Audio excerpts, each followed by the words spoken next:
was a good morning's work. Yes, you were a bit busy. Yes, I'm happy to say. Money. That's all you're ever worried about. You didn't tell me. No, I'm not going to have you lads squabbling. You've worked very hard. And I'm going to treat you both to lunch. Fantastic. How about Wheelers and some lobster thermidor? Oh, what a delightful thought. Hello, Dr. Whiteland's surgery. No, I'm afraid Dr. Hudson isn't here anymore. I'm standing in for him. Can I help you? Mr. Medwin. Well, how is he now? Right, well, don't do anything and I'll be over as soon as I can. All right? Bye-bye. I'm sorry, it seems one of our patients has been taken seriously ill. Mr. Medwin. Yes, do you know anything about him? Not really. He doesn't approve of lady doctors. But from what Dr. Hudson used to tell me, he's a bit of a pain. Well, apparently he's had some sort of an attack. Yes, he's been having some sort of an attack, I believe, for the past 30 years. Personally, I think Mr. Medwin was the main reason Dr. Hudson went to the Bahamas. Still, you better go, Mike. You never know. Yes, quite. Perhaps you should take the car. We'll go to lunch by cab. Okay, well, maybe I'll join you in the restaurant later. Maybe, but knowing Mr. Medwin, I doubt it. Oh, hell. Language.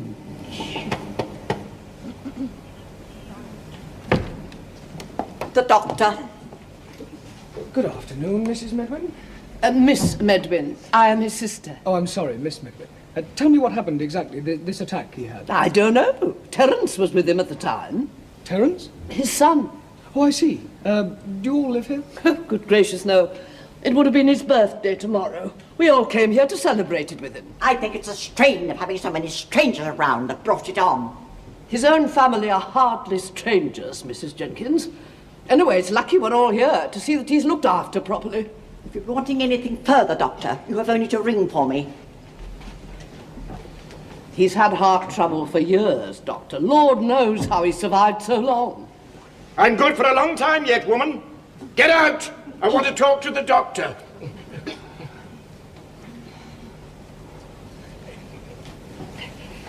Can't wait to get their hands on me money. They're all the same. How are you feeling, Mr. Medwin? What? You're not Dr. Hudson. No, he's gone away. I'm filling in for him. Who are you? I'm Dr. Upton. Oh. What happened exactly? Well, I suddenly felt very peculiar all over. I had to be helped into bed. Is that all? You just felt peculiar? All over, Doctor. All over. I see.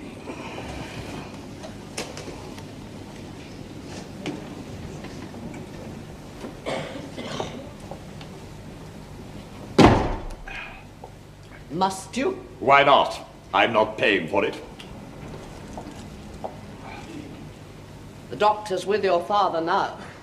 I'm afraid he's failing fast. It's only a matter of time. Oh, poor old boy. Still, he's had a good innings, the old basket. And thank you for cleaning the upholstery. It'll save me the trouble when I get it home. And really, it may interest you to know that he promised me all the furniture years ago, when the time came for him to be called by the angels. Oh, yes? Well, it may interest you to know that dear Mrs. Jenkins told me the old man had had all the furniture labelled, and that this particular piece comes to me. What? It says so on the label. Oh, so you've looked, have you? Well, of course I haven't, no. Where is this label, pray? Underneath. Have you no respect? Ah, there it is. What does it say? It's mine. Ha, ha, ha. I don't believe you.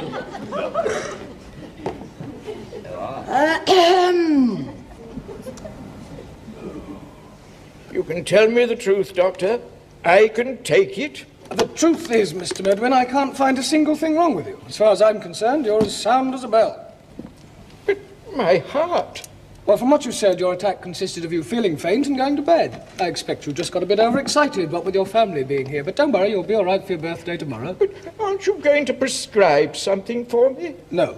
By the look of things, you seem to have quite enough already. Oh, which one should I take? Oh, I shouldn't think it makes much difference. Here we are. This is a tonic that'll keep your appetite up. Try that a couple of times a day. What? Oh, I see. Look, I'll write it out for you, okay?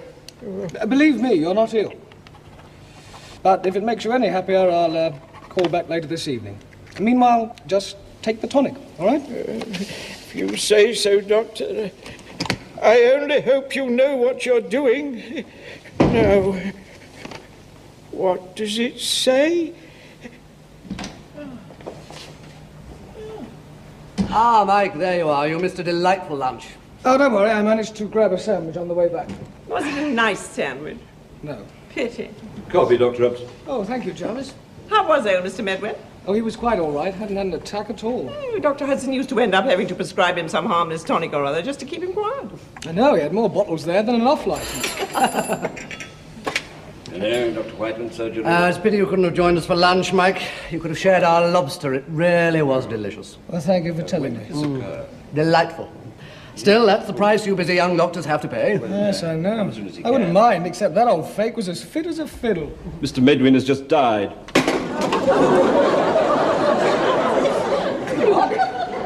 Are you sure he was all right when you saw him? But he can't have just died. He was as fit as a fiddle. Well, he isn't now. He appears to have turned up his toes. Well, I mean, what of? Well, you better go and see. Yes, I know death certificate. But I didn't... He was I'd better go. Yes. Yes. Yes.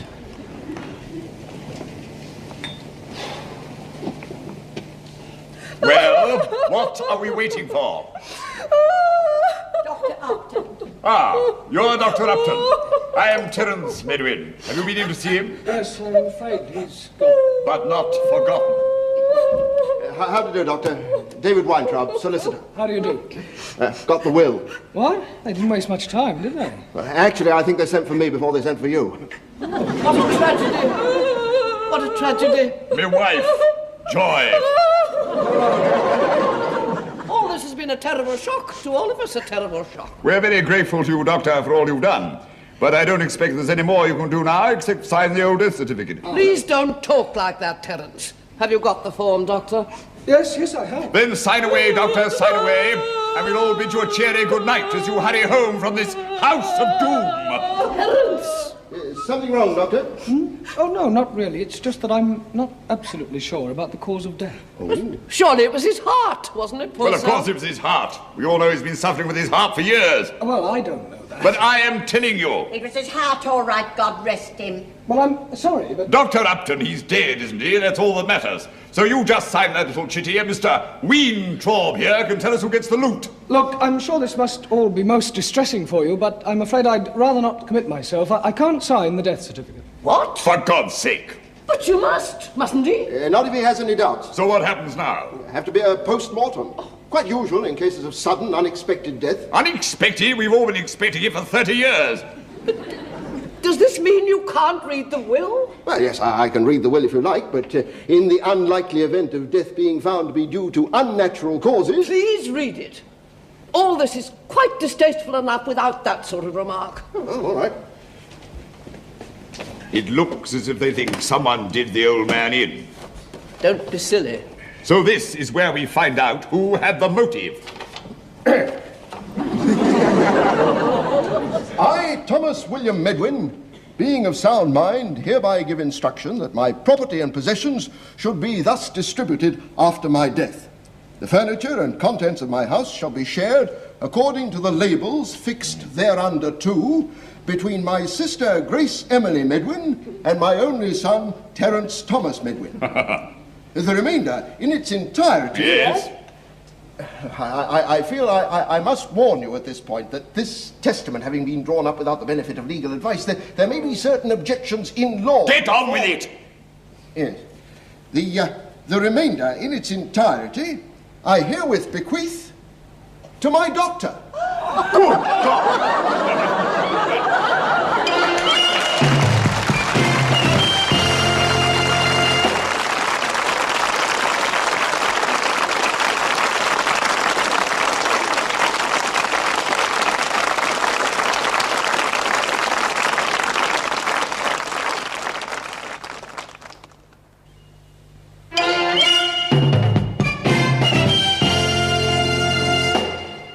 You do realize inheritances are our chief source of income? Really? Oh, yes.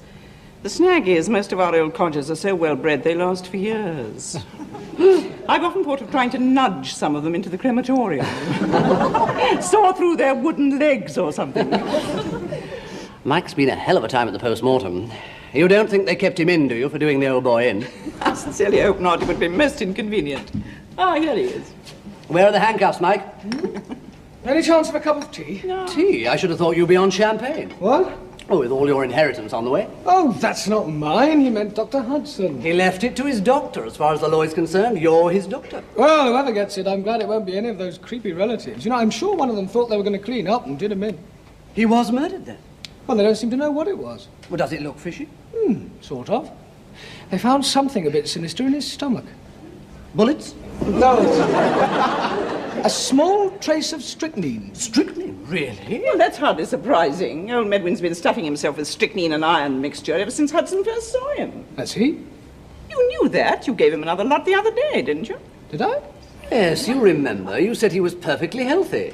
So you just gave him another bottle of the juice to keep him happy. And he dropped dead. Yes, I know, but that couldn't have killed him, could it? No, no. Not if you kept him on the prescribed dose, which I presume you did. Yes, I wrote it out for him again, actually. Twice an hour, right? Twice an hour? I mean, twice a day. Sorry. You did put twice a day, didn't you? Yes, of course. That was just a slip of the tongue. Mike, you can be honest with me.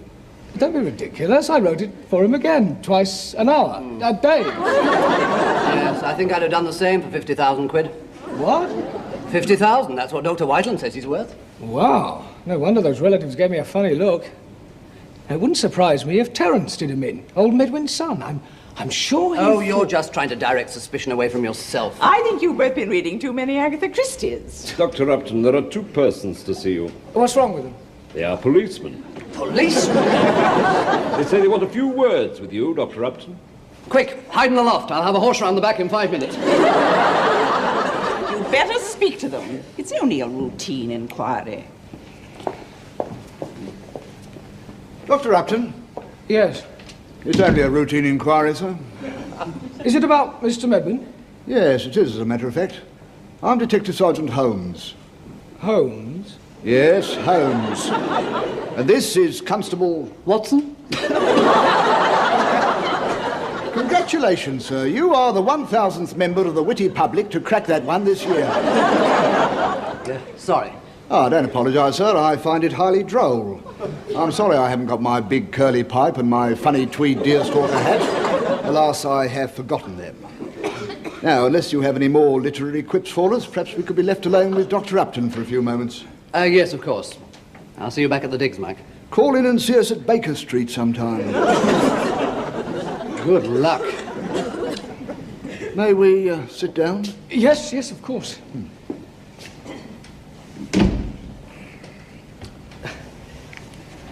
Now, you are, I believe, Mr. Medwin's doctor, is that right? Yes, I was. Was? Well, he's dead now, isn't he? Indeed he is. Yes, dead. And how long did you treat Mr. Medwin? About 10 minutes. But he was your patient? Yes, but I only saw him the once, just before... Just before he died. Hard luck, that, eh? Did Mr. Medwin say he had any intention of leaving any sort of legacy? No, I knew nothing about that. Oh, so you didn't know that in his will he bequeathed the major portion of his estate to his doctor? Oh, yes, I knew that. Oh, you did know? No, I mean, I know now, but I didn't know then. He read the will while I was there. Mr. Medwin? No, Weintraub, the solicitor. But I didn't know about it when I saw him, Medwin, before he was killed. Killed? I don't think we mentioned anything about Mr. Medwin being killed, did we, Constable? No, I mean died. Before he died. You don't know yet, do you? No, indeed. Indeed we don't. It was very sudden. I didn't expect him to die. I did not expect him to die. You're not writing that down? No, sir. If I want a statement, I shall be back in due course. You do appreciate we have to make these inquiries? Oh, yeah. Yes. Did you prescribe this? No. That isn't your writing? Yes. And you wrote it for Mr. Medwin? Yes, but I didn't prescribe it. It's his dosage for his usual mixture. It's a tonic. Pick-me-up. Let him down, though, didn't it? What's in it? Strychnine and iron. Strychnine? Yes, but he didn't die of strychnine poisoning, if that's what you're thinking. Because if he had, he would have had convulsions, and he didn't. Oh, you were there, were you? Yes, but before and after, but not while he... No. No. And how often did you tell Mr. Medwin to take this tonic? Twice a day. That's what it says there, is it? I'm afraid I can't read it. Yes, that's what it says. Twice a day. Yes, well, I'll take your word for it. Twice a day. Yes, definitely. Well, I'm sorry to have troubled you, Doctor, but at least you've given us something to work on. Have I? Oh, yes. We'll see ourselves out. Oh, and if there's anything you feel you want to tell us, you know where to get in touch with us, don't you? Yes, Baker Street. Yes, very funny. Baker Street, yeah.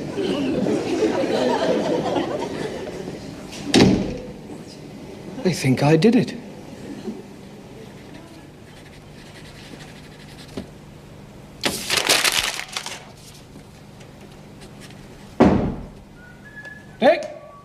Dick? Come in here a minute, would you? No, Mummy told me never to go into a strange boy's bedroom. Look, can you usually read my prescriptions? Of course not. Nobody can read prescriptions, you know that. It's the doctor's rule. Prescriptions must always be illegible so that the public will regard us as men of mystery. What does that say? Oh, it's a beardo.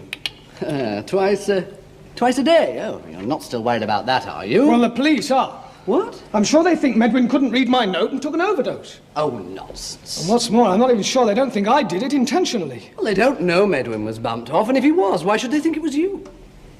Well, because I got the medical training to make it look like an accident. And I had the opportunity. And £50,000 worth of motive. Mike, why did you do it? Oh, thanks. You're a great comfort. Never mind, you'll have 50,000 quid to defend yourself with. You can slip 20,000 to the judge, and that leaves 30,000 to give to me to keep quiet about what I know. You'll get off all right. I'm not laughing. Oh, you should be. Oh, Stop fretting and go to bed. It'll sort itself out. sort itself... How can it possibly sort itself out? Don't be so silly. Look, you've got all day tomorrow to worry about that. Oh, thanks. You've been a great help. Ah. Well, good night. Sweet dreams.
your murderer here in this courtroom?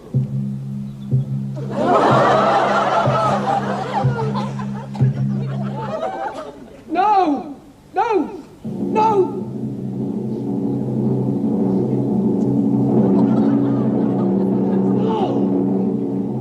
To be hanged by the neck twice an hour, twice an hour, twice an hour. Twice a day! Twice a day! Twice a day! Twice a day! Twice a day! Twice a day! Twice a day! Twice a day! Twice a day! Twice a day! Twice a day! Dick, I didn't do it. I didn't do it. My writing's not that bad. I didn't do it. For heaven's sake, calm down and forget about it. But you know I didn't do it, don't you? Yes, I know, but look, you can't do anything about anything until they've finished their inquiry. Yeah, but you've got to be patient. You never know the killer until the last page. What's that supposed to mean? Nothing. Look, Mike, I don't know who done it, but it won't be you. Oh, I hope not. As you know, the circumstances surrounding Mr. Medwin's death... Oh, shut up! ...did appear somewhat less than clear-cut, which did necessitate the holding of further inquiries and a post-mortem, which in turn held up the final settlement of the will. Considerable inquiries were also necessary by the coroner's officer to look into the possibility of foul play. Oh. And the coroner's report, which I have here in my hand, comes to the conclusion that in the case of Thomas William Medwin deceased, the cause of death was extreme old age. This means that I can now tell you what you all want to know: who gets the money. Yes. Now, as you know, in Mr. Medwin's will, he left the bulk of his estate to his doctor. This amounts to, after deduction of death duty and outstanding debts, £72,432. Good God! Good grief. I'm sorry, Dr. Upton, but it has been decided beyond all doubt that the bequest was intended not for your good self, but for Dr. Hudson. Unfortunately, the matter has been further complicated by the discovery of a new will dated the 12th of January and lodged at the bank. And according to the terms of this will, the money and the estate go in their entirety not to Dr. Hudson, nor indeed to Dr. Upton, but to Miss Grace Emily Medwin, Mr. Medwin's sister. You would come and work for me, Mrs. Jenkins. Do you mean to say she cops the lot? The lot? Yes. Oh, shut up! Well, I'll be off now. Nice to have met you. Doctor, just a moment. I wonder if you would give me a little professional advice. Yes, of course. Certainly. It's my aunt, Miss Medwin. She's not been very well lately. Her heart. I wonder if you could prescribe for her a tonic. This... Oh, no!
a good morning's work. Yes, you were a bit busy. Yes, I'm happy to say. Money. That's all you're ever worried about. You didn't tell me. No, I'm not going to have you lads squabbling. You've worked very hard.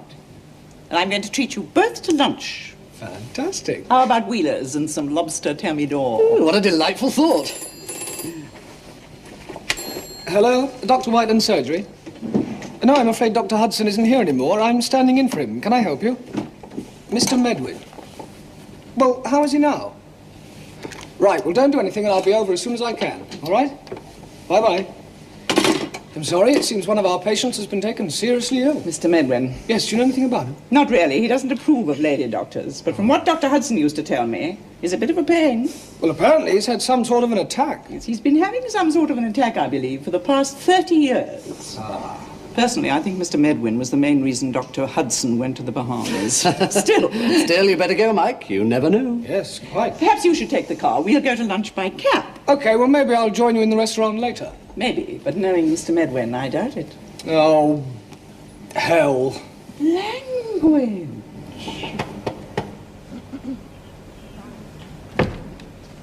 The doctor. Good afternoon, Mrs. Medwin. Miss Medwin. I am his sister. Oh, I'm sorry, Miss Medwin. Tell me what happened exactly, this attack he had. I don't know. Terence was with him at the time. Terence? His son. Oh, I see. Do you all live here? Good gracious, no. It would have been his birthday tomorrow. We all came here to celebrate it with him. I think it's a strain of having so many strangers around that brought it on. His own family are hardly strangers, Mrs. Jenkins. Anyway, it's lucky we're all here to see that he's looked after properly. If you're wanting anything further, Doctor, you have only to